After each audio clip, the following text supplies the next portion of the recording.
So talk to me about the change from Penta to G2, because as far as I know, we were coming to the Paris Major, this 2018 in the summer. And we're thinking, okay, Penta Sports, you guys qualified. Literally a week before, I'm sitting at the office in Katowice and I'm saying, wait a second, what is this email? What's going on here? And you guys got picked up, and we had landed in Paris. We picked up Nick. I was on Pingu, and I'm just sitting there with him. He's like, yeah, we just signed. So what happened there? This kind of came out of the blue. Do you remember the dates of the Paris Major? It was a week before Gamescom, so like around 18th? 18th, even a bit before, mid-August to around 2-3 days before Gamescom. Or, yeah, we finished on the Monday before the Gamescom that started on the Thursday. Yeah. So people were leaving Paris to Cologne after. We signed the 10th. Yeah. Like the same week. The same week, a couple days before you flew into Paris. We didn't even know who we were signing for, basically up until the end point. Okay. All we knew that it was a tier 1 organization that were really interested in you guys, and that's about all we knew. And that's how it came to us. It's like we got the interest. We got told by Penta, like, hey, we have a team that's really interested in buying you guys. It's a tier 1 organization that would make you guys very happy. Penta obviously isn't a tier 1 organization in the same way. No, not the same resources, for sure. Yeah, they don't have the same resources. And like when you play esports, and you know which organizations are up there. Yeah. So we kind of was like, yeah, we really want to go for this, and we basically signed our part with Penta, and like our agreement with Penta, and then we got to know it was G2, and we were very excited about it because you look at Goga and Carlos, both are Spanish, so. You're signed with G2 at this point. You're very happy. I'm sure everybody's fanboying all over it, because if you're an esports fan, you're like, oh my God, not only am I playing for G2, but like we are their roster that's performing at their best in Rainbow Six, and you smash everybody in Paris. How did that feel? You're at top of the world at that point. It's kind of funny. Paris Major is the worst event I've had individually. In terms of matches in general, yes. Yeah, I had such a rough an event individually. I don't even know what went wrong. Sometimes stuff that just happens. But the team overall, I don't know. There was nobody who could oppose us. We just stomped everyone. Did we lose one map that event? Something like that? I don't think so. Yeah, we did. We lost a 0-7. To 0-6 in Villa. You played. Were you on Mocket? IDK? Mocket? I think we lost to Mocket 0-6. Let me see. I have it next to me. In group stages. Groups, but there was one that happened. That's in groups, but then when you got to playoffs, you smashed everybody. Yeah, 0-6 against Mocket on. Show Mocket 2-1. You lost 0-6 on Villa versus Mocket, and that was KS's squad at that time, your ex-teammate. And otherwise, you smashed an IP, you 2-1 Mocket, you got out of the groups, and then, you were on the Team Secret side, where they just got signed. This is like the Leon, Lackey, Meepy lineup that were IDK just before the tournament, and they got signed by Secret, same as you pretty much, a few days before the event. You smashed through Millennium, you smashed through Secret, and then you absolutely just run over EG in the final. Yeah. That was the final I got to cast, and honestly, not gonna lie, dude, but I was expecting a better final. I'm sorry. We did our best. Dude, I finally get to cast a major, and it's like, oh yeah, we're just gonna roll over them. Or is it 6-2, 6-2? Yeah, it's 6-2, 6-2, 6-2 G2, or something like that. Yeah. No, it's kind of interesting, that event. Like the final, we knew we had won it before we even went on stage. You could see the fear in the player and like the nervousness in the EG players before we went on stage. So we kind of knew that game was already over before it started.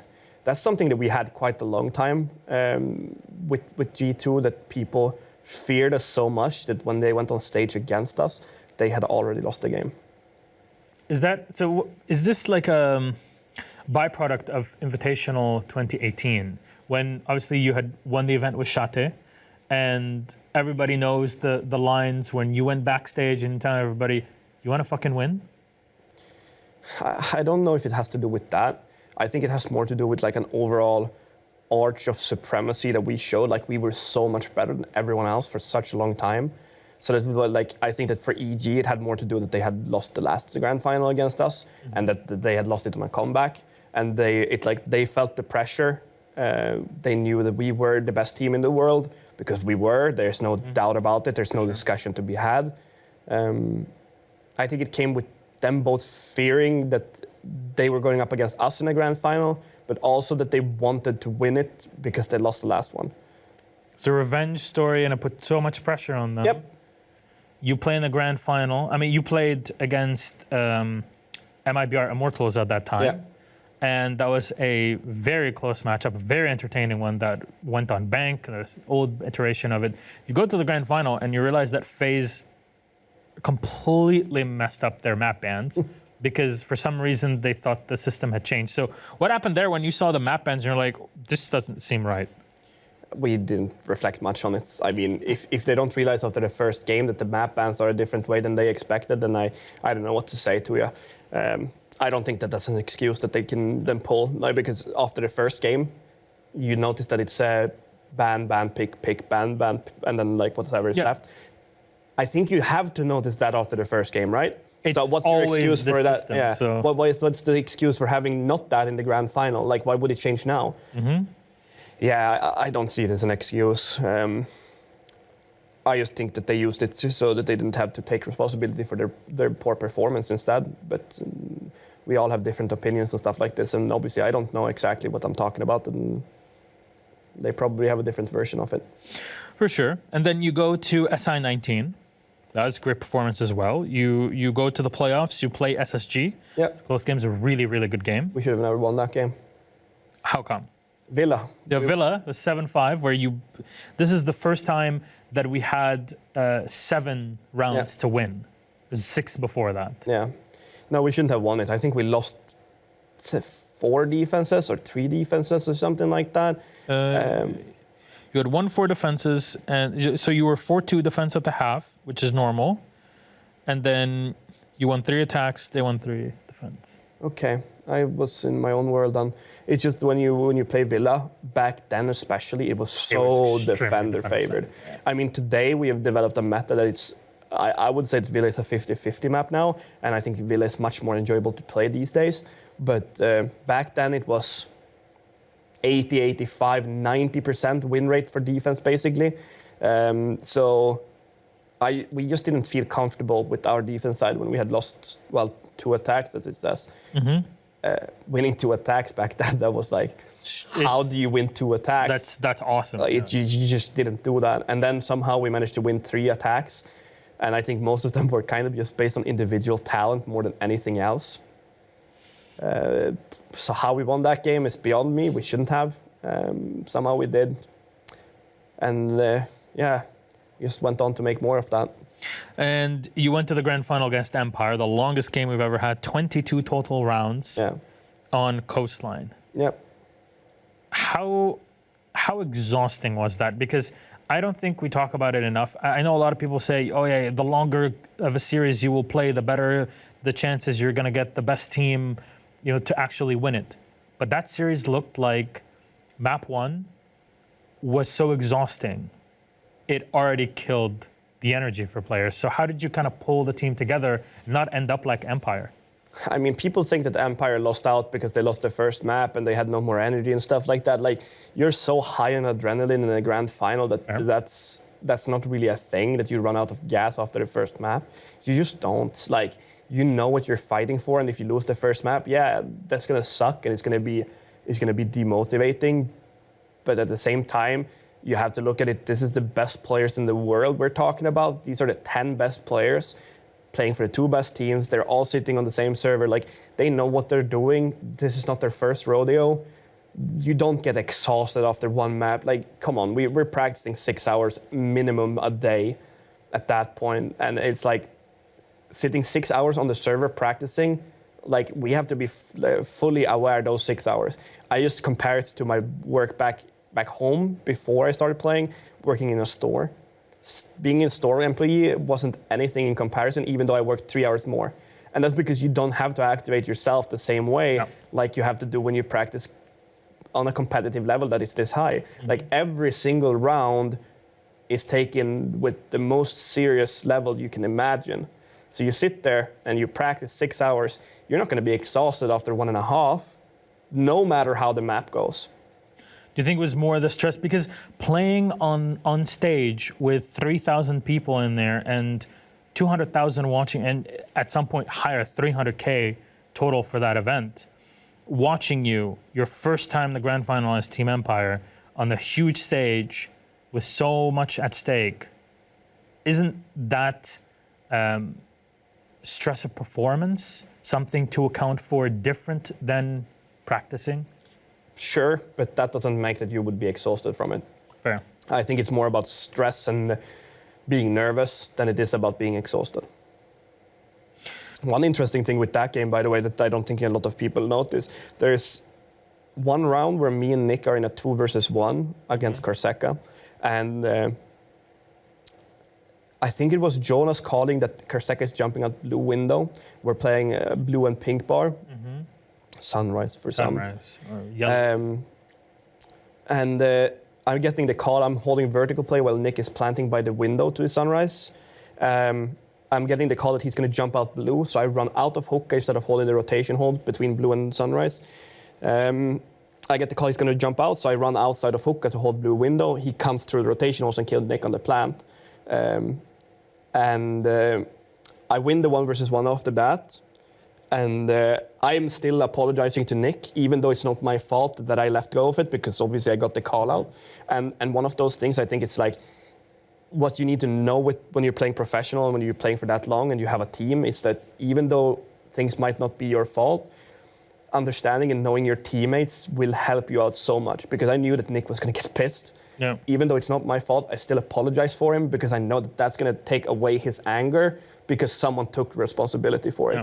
So it's like, when you play with teammates for such a long time, you start understanding what they need from you and what they want from you and how to handle the situation to make problems go away while they're there, and also kind of diffusing situations that can turn on you. Because if you have a player who goes angry in the middle of a map, especially a grand final like that, who knows what would have happened instead of if we just let it, like, pretend that it wasn't there. Yep.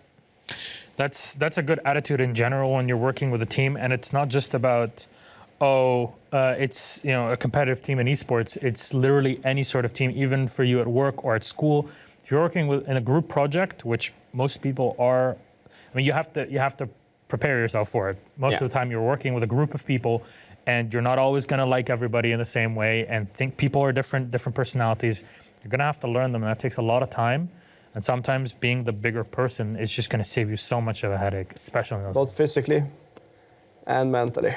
I mean, it's a different type of ache that we're feeling now, Fabian. Definitely so. Well, that was invitational. You failed to qualify for the Milan finals because things are kind of dipping off. You saved too many strats at that point in time. All of the strats. So what happened? Why did we not see G2 at Pro League finals anymore? Because we had Milan and we had Tokoname that happened that year, and you only really made it to Raleigh. What was happening during the season? We didn't want to go. Look, don't BS me. What happened? No, we had some rough times. People making mistakes when we're playing the game, and that happens. We still tried to fight through it, right? Things don't always click. There are some stuff that goes poorly sometimes, and you kind of just have to live with that at some point. Results will vary, and sometimes you have rougher times, and sometimes you have better times. And at that point, it was rougher times for us. I think this is about the time. I think after the first missed event, we replaced Jonas, and that was after having a few conversations with him about not doing as good as we expected ourselves to do. But at the same time, he wasn't willing to learn what we were trying to teach him.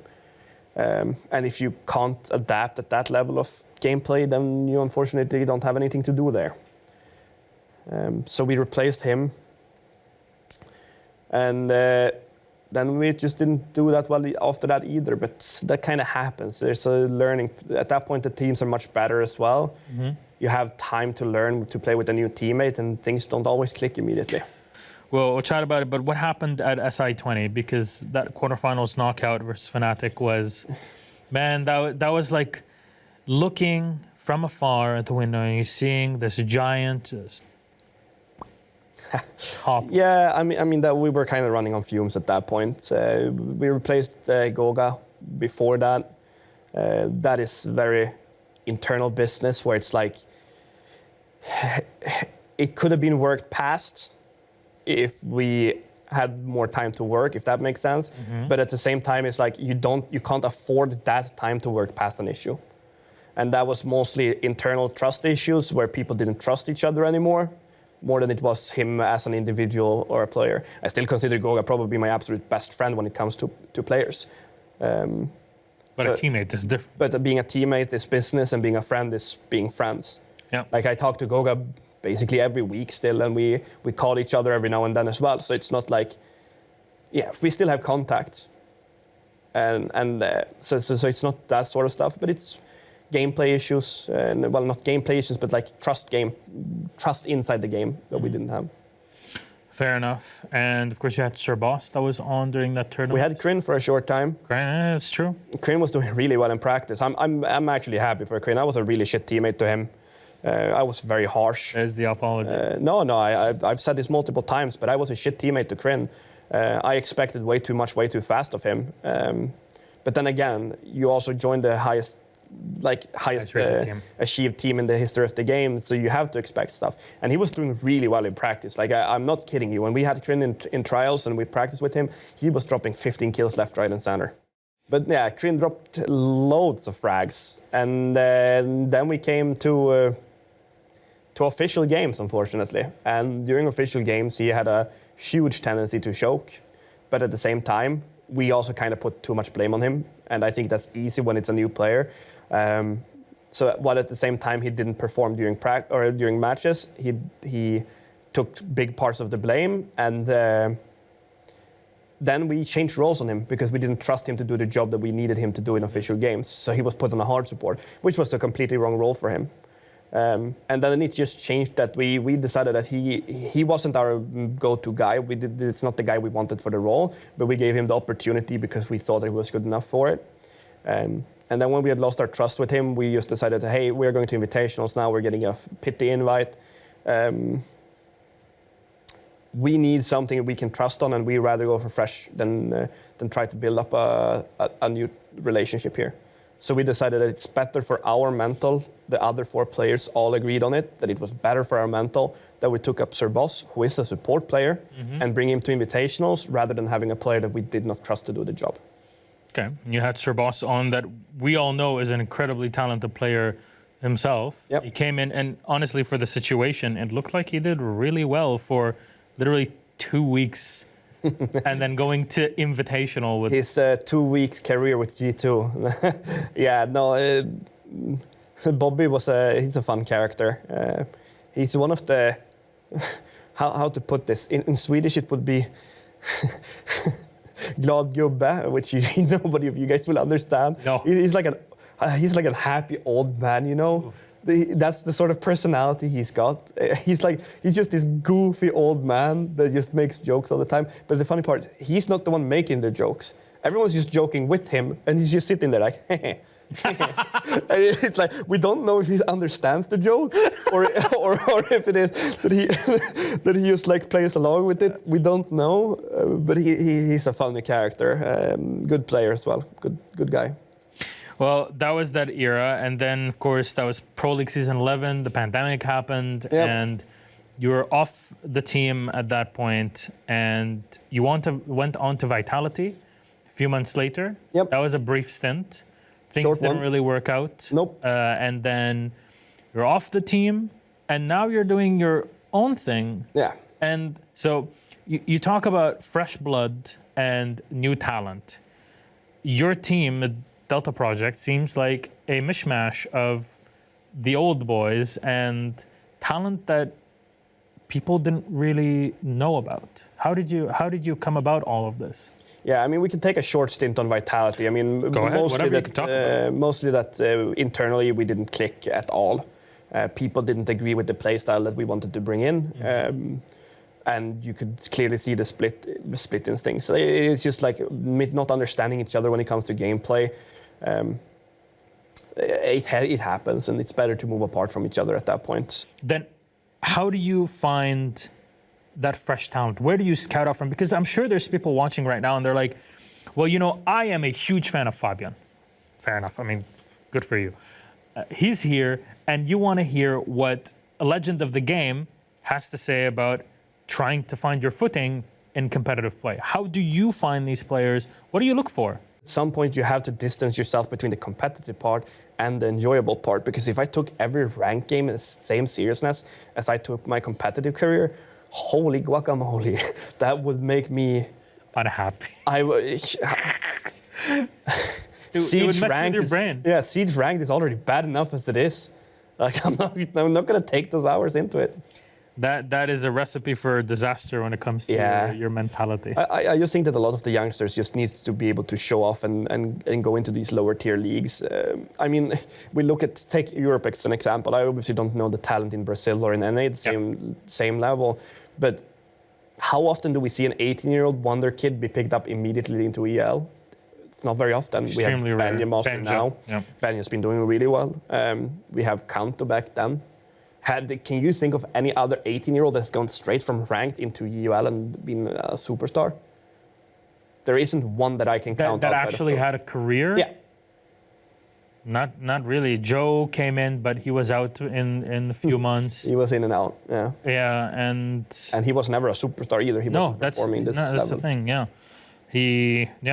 And there isn't really much. There's probably people that were missing in the moment itself. But sure. But in general, it's a hyper rarity. Yeah. And the only other person I can think of is in Brazil, and this was Sexy Cake. Yeah. The day he turned 18, he got instantly signed on because he was seen as this prodigy, and rightfully so. The guy is incredible at what he does, but it's a hyper rarity. And those players still, if you think about it, those players usually tend to be around the professional players in a different way because the professional players they're in the orbit. Yeah, we will see that they have that talent before they are 18, even if they're not allowed to play tier 3 leagues.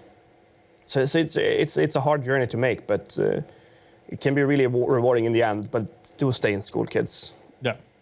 It's not worth it to take the risk. For some it is. Most it isn't. We used to get on planes back in the day. Yeah, I imagine that. Like long haul. I mean, it's kind of interesting. I think that a lot of people, they put professional players on some pedestal where they think that everything is great and dandy. Yeah. But they don't realize how much work it actually is and how many things we get to do that aren't always fun. Like the traveling stuff when it comes to doing stuff like this. I'm going to be in Paris today for 20 hours. And the travel time for something like that is basically the same. I mean, myself, I traveled to San Francisco once. I was in San Francisco for 46 hours, and then I had to leave that. I would be in Japan for a weekend. Like, you just don't have time to see everything and live this luxurious life that people think. And I think that people don't realize that it's more hard work than it actually is just surfing and doing whatever you want at the beach. How many times have you gone to an event and then gone back home and somebody in your family or your close circle that is outside of esports asks you, oh, I saw your post somewhere and I saw you were in Japan. What did you get to see? And you're thinking in your head, I got to see my hotel room and the computers where I was playing. Yep, that's about it. That's basically every single event. Maybe you get like 6 hours before your flight leaves and you have nothing, and you have to crunch everything into Yeah, those but you've been at the player after party, so you're hungover, so it doesn't really matter. No, but it's like you don't see anything. I've been to Brazil twice. I've left my hotel to do anything else than go to a venue and supermarket, maybe 2 or 3 times. Yeah. And that's like to go to restaurants when you're already out or if you've finished. So I've spent 3 weeks time in Brazil, and I've not seen anything. I think the most we saw in Brazil when we went to Sao Paulo the first time was it raining and me chasing you in the rain outside the hotel and down the street. And scary times. Canadian looking at us like, what the hell are these guys doing? Yeah, there are good times. That was Actually, when we're talking about it, like people don't. I don't think people realize how tight knit the group of professional players are, though. That's like, true. I know now that you mentioned Troy, we had. I can't even remember. Was this in? It was probably in Raleigh when Troy came to me and asked me about advice about his career and what he should do next and stuff like that. And that's something like, if you guys look at it, we are the two in-game leaders that were known at that time. Like, we are the two guys that were the most famous for, like, well, being. You were the faces of competitive Siege back then. We were the kind of Pengu as well at that, and then I would say that Sig was at that point as well, Nesk too. But like, we were the two guys that were like in EU and NA that were considered the leaders, and we had the biggest rivalry, right? I had played him so many times on stage, and we'd played against each other so many times, and he comes and asks me for advice. And it's the same, like, you talk to each other, and you have relations in that the people don't understand. They don't know how deep it goes. And even though we compete against each other, people are still really good friends. Competing against one another means that you're tugging against one another in the game, but outside of it, you are still these humans that face very similar levels of stress, exhaustion, and a lot of players, feel the same way. So sitting back and talking about it is... Yeah, I mean, when you look at me and Troy, we're in literally the same position for different regions. Yeah, who understands each other best? So it becomes, people don't realize how tight-knit it is. That's also one of the reasons why it's really hard to get into it, because people are very tight-knit. It's true. And friends get picked quite often, whether we like it or not, but it's just, that's the way it works. Yeah, you need to know the right people and also have the talent, the drive, because you can get in, but if you can't keep it up. Well, Fabian, thank you very much again. Thank you, everybody, for watching. I hope you really enjoyed this special episode here talking about Fabian's history and the history of Europe through Pro League and EUL now, and maybe the future of it with the fresh blood in it. And if you have any people that you'd like us to talk to and spend some time with, dig into their history, let us know in the comments, let us know on Twitter, all over socials. I'd love to sit here with some of the best and brightest, and the ones that especially I've shared so much time with, and to talk about the history and what has gone on in Siege all through that time. Thank you so much again for watching, and we'll see you very soon.